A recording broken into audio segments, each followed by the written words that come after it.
පිරමිඩ කිව්වහම ඔයාගේ ඔලුවට ඉස්සෙල්ලාම එන්නේ ඊජිප්තුව නේද? එහෙනම් අද ඉදන් එක වෙනස් කරගන්න ලෑස්ති වෙන්න. මොකද ලෝකයේ වැඩිම පිරමිඩ තියෙන රට ඊජිප්තුව නෙමෙයි. ඒක සුඩානය. ඔව් ඔයා ඇහුවා හරි. මුළු ඊජිප්තුවම තියෙන්නේ පිරමිඩ 118ක් විතරයි. හැබැයි සුඩානය ඇතුලේ පිරමිඩ 200කට වඩා තියෙනවා.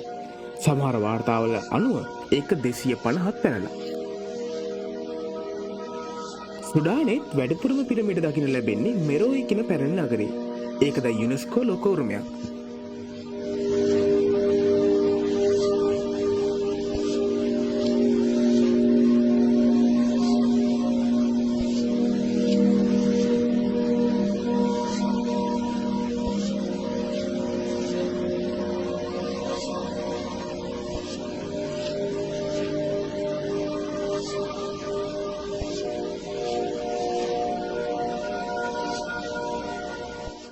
පිරමිඩ ගැන මේ වගේ පිස්සු හැදෙන රහසක් ඔයා මීට කලින් දැනගෙන හිටියද?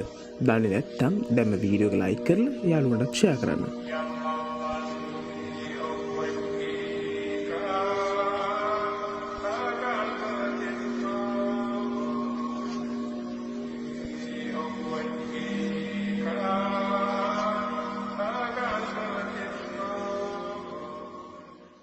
The sky